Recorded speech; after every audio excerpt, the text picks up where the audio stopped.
Coaching centre की बात करते हैं, दृष्टि आईएएस की बात करते हैं, जो मुखर्जी नगर में जो कोचिंग सेंटर है उसको एमसीडी ने उसका बेसमेंट सील कर दिया था। बच्चे आपके जितने भी स्टूडेंट्स हैं वो दोनों कोचिंग सेंटर मुखर्जी नगर में हो चाहे करोल बाग में हो, वहाँ पे प्रोटेस्ट कर रहे हैं। कुछ बच्चे कल रात को आपके घर के सामने भी पहुँच गए हैं। बच्चों में बहुत आक्रोश है, वो जस्टिस चाह रहे हैं। कहीं ना कहीं आपको ये भी लगा है कि दृष्टि आईएएस से कोई चूक हुई है? मतलब ये कह सकते हैं आराम से कि चूक हुई है, और लेकिन वो चूक ऐसी नहीं थी कि नीयत हमारी खराब रही हो, लेकिन हाँ चूक हुई है नियमों के स्तर पर। इंटरेस्टिंग बात या विचित्र बात ये है कि अगर आप मुझसे पूछें कि दिल्ली में कितने कोचिंग इंस्टीट्यूट्स हैं, मेरा ख्याल है कि उनकी संख्या कम से कम 1000 तो होगी ही, शायद ज़्यादा होगा, 2000 भी हो सकते हैं, ज़्यादा भी हो सकते हैं। जो नॉर्म है फायर एनओसी की, एजुकेशनल बिल्डिंग की, अगर आप मुझसे पूछें कि वो दिल्ली में कितनी बिल्डिंग्स के पास हैं, मेरा अनुमान है कि 2000 में से शायद एक के पास भी नहीं है। एक के पास भी नहीं? जी, ध्यान रखिए मैं जो कह रहा हूँ, fire NOC for educational building. Fire NOC कई तरह के होते हैं, अलग अलग कैटेगरीज में होते हैं, अलग अलग चीज़ों के लिए बने होते हैं। ऐसा नहीं है कि कोशिश हमने या बाकी इंस्टीट्यूट्स ने नहीं की, पर क्या होता है कि जब कोई हादसा होता है उसके बाद मोटी मोटी चीज़ें सतह पे आती हैं कि फायर एनओसी नहीं था, या ये नहीं था, या वो नहीं था, और जनता का आक्रोश फट पड़ता है। उसके पीछे की वजहें क्या हैं, परिस्थितियाँ क्या हैं, वो सोचने के लिए, समझने के लिए धैर्य चाहिए, समय चाहिए। तो मैं असल में 3 दिन से ये भी चाह रहा था कि पहले सारी स्थितियाँ सामने आ जाएं, क्योंकि 1-1.5 दिन तक तो ये स्पष्ट नहीं हो रहा था कि कितने बच्चे थे, क्या स्थिति है। धीरे धीरे चीज़ें स्पष्ट हुई, तो फिर आज ये मीटिंग हुई, तो मेरा ख्याल है कि अब हम उन सब बातों पर ज़्यादा स्पष्ट रूप से बात कर सकते हैं। जहाँ तक बात है हमारी बेसमेंट की, हमारी बेसमेंट मुखर्जी नगर में थी, करोल बाग में हमारे पास 4-5 बिल्डिंग्स हैं, उनमें से एक बिल्डिंग की बेसमेंट सील हुई है।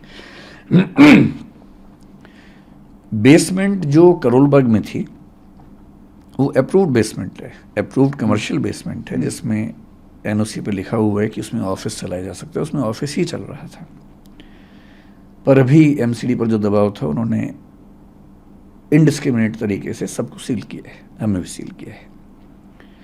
नेहरू विहार में जो बेसमेंट थी, जिसको लेके काफ़ी ज़्यादा शोर हुआ, दरअसल क्या होता है कि जैसी बेसमेंट की बात आई तो सबके मन में बेसमेंट की एक इमेज बन गई है, एक छवि बन गई है। छवि ऐसी कि एक छोटी सी बेसमेंट है, उसमें कुछ बच्चे बैठे हुए हैं, एक ही दरवाज़ा है, अगर वो बंद हो जाएगा तो क्या होगा। एकदम जायज़ बात है। जो नेहरू विहार की बेसमेंट थी वो किसी घर की बेसमेंट नहीं थी, वो एक कमर्शियल मॉल है, उसकी बेसमेंट है, बहुत बड़े आकार की बेसमेंट है।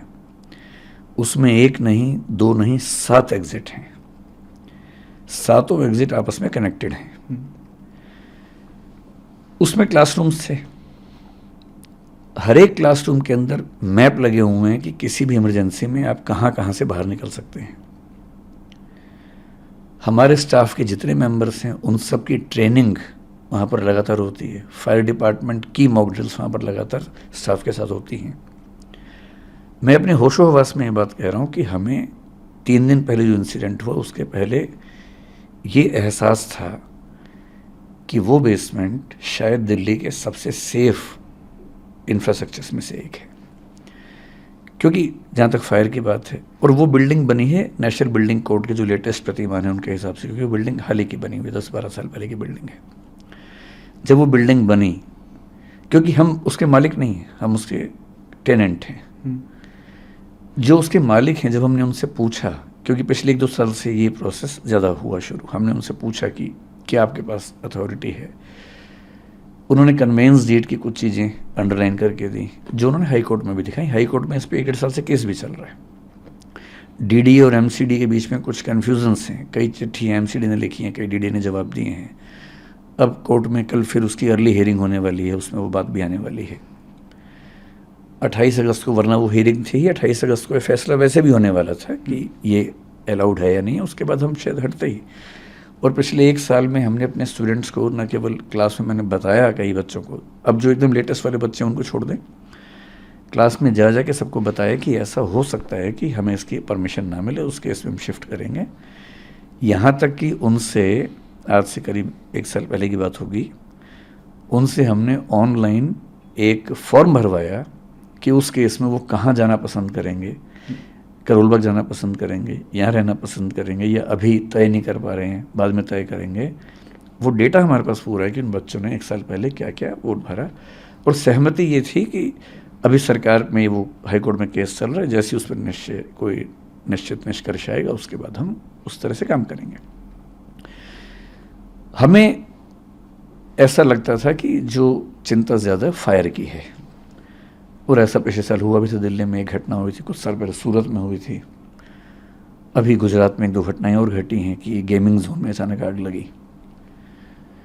दिल्ली में जिस तरह की गर्मी इस साल थी, उस समय हम भगवान से प्रार्थना करते थे कि किसी इंस्टीट्यूट में कोई हादसा ना हो जाए, क्योंकि इतनी गर्मी थी, रात दिन एसी चल रहे थे, उतना लोड उठाना बड़ा मुश्किल होता है। मुखर्जी नगर की बात नहीं है, पूरी दिल्ली में जहाँ जहाँ कोचिंग इंस्टीट्यूट्स हैं, आप कहीं जाके सर्वे करके देखिए, अधिकांश इंस्टीट्यूट्स में केवल एक एंट्री एक एग्जिट है, एक ही रास्ता है। सबसे बड़ी चिंता, उसी रास्ते पर मीटर लगे हुए हैं बिजली के। जो पिछले साल दिल्ली की एक संस्था में आग लगी जिसमें कुछ बच्चों को 3rd फ्लोर से जंप लगाना पड़ा, चोटें लगी, लेकिन गनीमत है कि कोई कैजुअलिटी नहीं हुई। क्या हुआ था उसमें? एक ही रास्ता है, उसमें मीटर है, उसमें आग लग गई, धुआं ऊपर गया, और शुरू में बच्चे ऊपर छत पे नहीं जा पा रहे थे, बाद में खैर दरवाज़ा खुला, वो चले गए वहाँ पर, लेकिन तब तक कुछ बच्चे जंप लगा चुके थे। चाहे सूरत हो चाहे कुछ भी हो, मूल खतरा आग से होता है। और दिल्ली में जब गर्मी पड़ती है, और जब सर्दियाँ पड़ेंगी, सर्दी में फिर हीटर चलेंगे बहुत ज़्यादा, गर्मी में विशेष रूप से 1 महीना इतनी दिक्कत रहती है। और इस साल हमने पहली बार ऐसा किया सॉरी, मेरा गला थोड़ा ख़राब है। इस साल हमने पहली बार ऐसा किया कि गर्मियों में बच्चों को ये कह के लगभग 15 दिन या 1 महीने की छुट्टियां दी, ऑनलाइन क्लास करवाई कि गर्मी ज़्यादा है, कहीं इस समय ऐसा ना हो कि एसी चलने से कोई आग लग जाए, हादसा हो जाए। ये पहली बार हुआ। और 3-4 इंस्टीट्यूट जो मेरे परिचय में थे उस समय, मैंने उनसे भी निवेदन किया था कि गर्मियाँ ज़्यादा हैं और कहीं कोई दिक्कत ना हो तो आप भी हो सके तो छुट्टियाँ करें या ऑनलाइन क्लास करें कुछ दिनों के लिए। हमारे जहन में ये बात कभी आई नहीं थी कि पानी भर सकता है। आज से 3 साल पहले केवल एक घटना हुई जब दिल्ली में यमुना का पानी बहुत बढ़ा। इस मॉल के पास में एक नाला है, करीब 50 एरियल डिस्टेंस 50 मीटर के आसपास या 30 मीटर के आसपास होगा वहाँ से, उसमें पानी का लेवल बढ़ने लगा। जैसे उसमें पानी का लेवल बढ़ने लगा, हमने अपने इंस्टीट्यूट में 7 दिन की छुट्टी कर दी कि जब तक ये नीचे नहीं जाएगा हम क्लास नहीं लेंगे। 7 दिन छुट्टी हुई, ऑनलाइन क्लास चली, बच्चे वहाँ चले गए। 3 दिन पहले जो घटना घटी, उसके बाद पहली बार हमें ये रियलाइजेशन हुआ कि कहीं ऐसा भी तो हो सकता है। ये हमारे जहन में कभी नहीं आया था। और मैं एमसीडी का तहे दिल से शुक्रिया करता हूँ कि उन्होंने सीलिंग कर दी है। और मैं चाहूँगा कि पूरी दिल्ली में जहाँ भी कोई ऐसी बिल्डिंग हो जहाँ अनसेफ तरीके से क्लासेस चलती हों, हमारी हो किसी की भी हो, स्ट्रिक्ट एक्शन हो, लेकिन एक पॉलिसी सरकार की तरफ से बन जाए, जो पॉलिसी मतलब क्लियर कट हो, ट्रांसपेरेंट हो। जैसे भी फायर सर्टिफिकेट को लेकर बड़ी दिक्कत है। आप फायर डिपार्टमेंट से सर्टिफिकेट जब मांगते हैं, पहली बात तो सीधे इश्यू नहीं करते, वो कहते हैं कि आप एमसीडी के थ्रू आओ, डीडीए के थ्रू आओ। आज की मीटिंग में ये प्रस्ताव भी रखा गया और आज फायर डिपार्टमेंट ने कहा कि हमें ऐसी व्यवस्था बनाएंगे कि सीधे हमसे आप सर्टिफिकेट ले सकते हैं। फायर डिपार्टमेंट से सर्टिफिकेट मिलता भी है तो उस पर क्लियर क्या लिखा होता है, क्योंकि वो बिल्डिंग कमर्शियल है तो कमर्शियल सर्टिफिकेट है।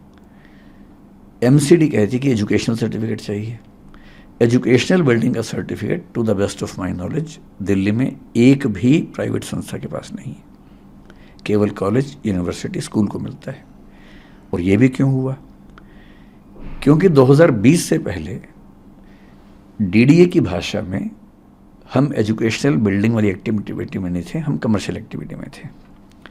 कोचिंग इंस्टीट्यूट्स जीएसटी के हिसाब से आज भी कमर्शियल एक्टिविटी है और इसलिए जो जीएसटी में हमारा टैक्स जमा होता है वो कमर्शियल कोचिंग नाम से होता है, तो हम कमर्शियल एक्टिविटी हैं। कमर्शियल एक्टिविटी का मतलब है कमर्शियल बिल्डिंग में हम काम कर सकते हैं। हम वहाँ काम करते थे। जिस मॉल की बात आप कर रहे हैं उस मॉल के मालिक ने मुझे कई बार ये विश्वास दिलाया है कि कमर्शियल मॉल के तौर पर इसके पास एनओसी है। कैसे है? कन्वेंस डीड में लिखा हुआ है, DDA is giving the conveyance deed on the basis of the fire clearance received from the fire department. लेकिन बेसमेंट के पास पूरी क्लैरिटी ऐसी नहीं थी। इसका क्या जवाब दिया उन्होंने कि 2018 में जब एफएआर के रूल्स चेंज हुए, फ्लोर एरिया रेशो बोलते हैं, जब रूल्स चेंज हुए तो एडिशनल एफएआर उनको मिला है और एडिशनल एफएआर के लिए उन्होंने डीडीए में अप्लाई किया हुआ है कमर्शियल एफएआर बनाने के लिए।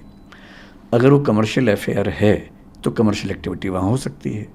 We have been under this impression, और हमेशा ध्यान रखना है जब बेसमेंट को लेके हमें खूब आजकल नाराज़गी है, ठीक है होनी चाहिए, हम एकदम सहमत हैं कि बेसमेंट सील हो जानी चाहिए, लेकिन दिल्ली की मेट्रो बेसमेंट में चलती है, अंडरग्राउंड ही चलती है, पालिका बाज़ार बेसमेंट में ही है, दिल्ली के लगभग हर मॉल में बेसमेंट में बहुत बड़े शॉपिंग कॉम्प्लेक्सेस हैं, वहाँ लाखों लोग शॉपिंग करते हैं वहाँ पर, क्योंकि वहाँ की जो बेसमेंट्स हैं ठीक तरीके से बनाई गई हैं।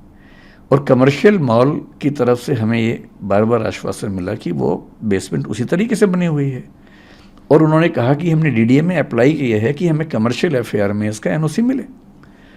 अगर कमर्शियल एनओसी मिल जाता, एनओसी क्यों नहीं मिल रहा?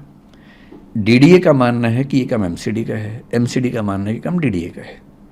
एमसीडी ने कई पत्र डीडीए को लिखे, डीडीए ने कई पत्रों में जवाब एमसीडी को दिया, और यहाँ तक कहा कि हमारे पास डॉक्यूमेंट्स नहीं हैं, ये आपको देखना पड़ेगा। पिछली मीटिंग में हाई कोर्ट में डीडीए ने पहली बार ये कहा कि हम एमसीडी को राइट्स दे रहे हैं, और अब एमसीडी जो कल हियरिंग होने वाली, शायद उसके बाद हमें वैसे भी इशू करती, या तो परमिशन मिल जाती या वो इशू करती कि आपको ये छोड़ना पड़ेगा, तो हम छोड़ते उसको। मतलब बेसमेंट होने मात्र से चीज़ें जैसी फैल जाती हैं। मैं आपसे फिर कह रहा हूँ, ऑन रिकॉर्ड कह रहा हूँ, उस बेसमेंट का पूरा लेआउट स्ट्रक्चर एमसीडी को हमने सबमिट किया हुआ है, डीडीए को सबमिट किया हुआ है, फायर डिपार्टमेंट को सबमिट किया हुआ है एनओसी के लिए कुछ महीने पहले। अब तक वहाँ से रिजेक्शन भी नहीं है उसका, और उसमें 7 फायर एग्जिट्स बड़े बड़े, वो सब उसमें नक्शे में है, और नक्शे में नहीं है, वो रियलिटी में भी है। सर आपने अभी एक बात बोली, लेकिन इसके बावजूद पिछले 3 दिन में जो घटना घटी, उसे देखने के बाद मुझे एहसास है कि ये केयरलेसनेस थी, हमारे दिमाग में बात कभी नहीं आई। और मैं आपके चैनल पर बड़ा खुल के कह रहा हूँ कि परमिशन कभी भविष्य में मिल भी गई तो भी हम बेसमेंट में काम नहीं करेंगे, मैं इसका भरोसा आपको दे रहा हूँ। और मैं चाह रहा हूँ पूरी दिल्ली में एक भी कोचिंग इंस्टीट्यूट बेसमेंट में ना चले, और ऊपर भी चले तो फायर सेफ्टी के साथ चले। मैं आपको एक बात और स्पष्ट कर देता हूँ यहाँ पर, आपको हो सकता लगे कि मैं बहुत बड़ी बात बोल रहा हूँ, मैं खुल के ये बात कह रहा हूँ, बिल्डिंग सेफ्टी नॉर्म्स के मामले में जितनी शिद्दत से हम कोशिश करते हैं, मुझे भरोसा है कि वैसी शिद्दत कहीं आपको नहीं मिलेगी। अगर आप चाहेंगे, मैं भी आपको अपने व्हाट्सएप में एक चीज़ दिखाऊंगा। हमारे पास एक, आप, मुझे नहीं पता बाकी इंस्टीट्यूट्स क्या करते हैं, मैं अपना बता रहा हूँ आपको। 2 महीने पहले, 3 महीने पहले हमने एक वैकेंसी निकाली, क्योंकि हमने 1.5 साल पहले एक डिविजनल हेड रैंक का ऑफिसर बनाया अपनी कंपनी। डिविजनल हेड हमारे यहाँ सीनियर मैनेजमेंट का पार्ट है, जो केवल सेफ्टी देखेगा बिल्डिंग्स की। उसका एक ही काम था, बिल्डिंग की सेफ्टी देखना। जनवरी 2023 में हमने एक व्हाट्सएप ग्रुप बनाया, मैं उसका मेंबर हूँ। उस ग्रुप का काम क्या है? 16 पॉइंट्स उसमें लिखे हुए हैं, जिसमें एक लिखा हुआ है कि मैंने चेक कर लिया है कि सारे दरवाजे खुले हैं, फायर एग्जिट साफ़ है, उसमें कोई बाधा नहीं है, छत के दरवाजे खुले हुए हैं, कोई इमरजेंसी होने पर बच्चे बाहर निकल सकते हैं। वो सब 16 पॉइंट्स हैं उसमें।